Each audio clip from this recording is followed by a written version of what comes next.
So, General Manager Julien Brisebois of the Tampa Bay Lightning has re-signed goaltender Andrei Vasilevskiy to an 8-year contract carrying a $9.5 million annual salary to Vasilevskiy, the starting elite goaltender for the Tampa Bay Lightning.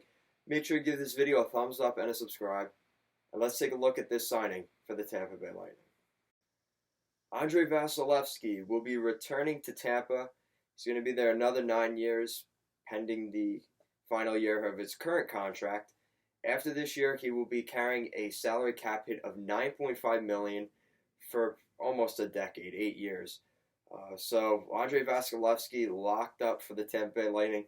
Maybe not the news that the Tampa Bay Lightning fans wanted to be hearing necessarily. You still have restricted free agents like Braden Point.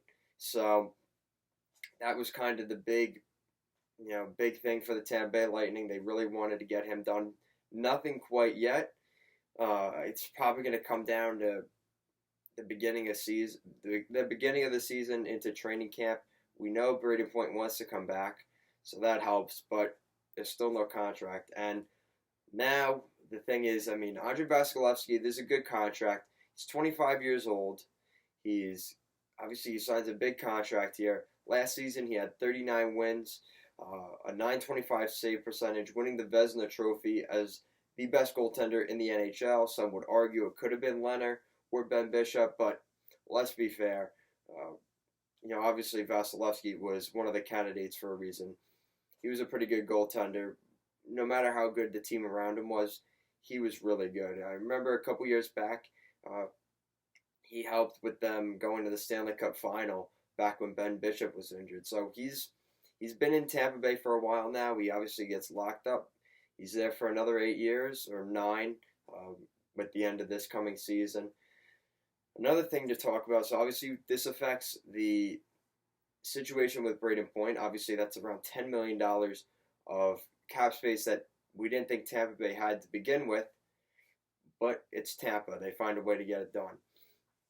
He takes pretty much around the same price as Bobrovsky, a little bit less, but not too much less. And this is becoming a situation around the league. Is it worth giving big money to goaltenders? And we've seen it work in the past, and other times it doesn't work so well. You look at the last really good winning teams. Jonathan Quick with the Los Angeles Kings wasn't making too much money. Corey Crawford, obviously with the Chicago Blackhawks, making $6 million per season. Braden Holtby, who is not making a huge amount of money right now, and this contract's going to help with him next summer when his deal with the Caps is up. But you're looking at the teams that have been winning Stanley Cups, Matt Murray in Pittsburgh. So these are the kind of guys that have been winning. They just happen to get hot, and they're not always the best goaltenders in the league. You look at Carey Price, definitely the best goaltender in the league. Look where his team has been over the past couple of years. So it's something to at least consider. But, it's worked. He's been there for his entire career, Vazzy. So it makes sense that he comes back. Not a bad contract for Brisebois. Probably a little bit higher than I think they would hope to, it's a little bit high.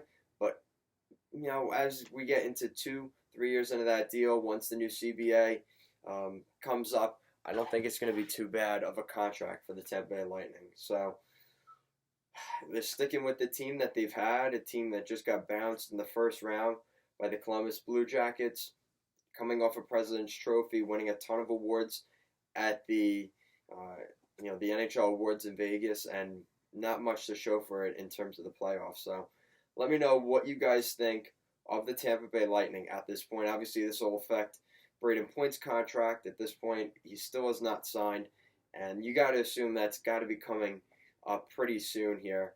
And then you're also looking at next year where you have Mikhail Sergachev, who will be a restricted free agent. So what happens with Sergachev? How much more cap space does Tampa really have?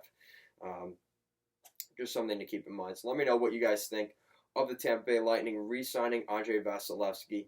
Make sure to give this video a thumbs up and a subscribe. Check out our Instagram at Goal Line Hockey as well. There's a lot of stuff going on here at Goal Line Hockey. We have the summer report series as things are slowing down. We're taking a look at all 31 NHL teams, taking a look at where they sit this year and do they make the playoffs next year. Thank you for watching, and have a good day.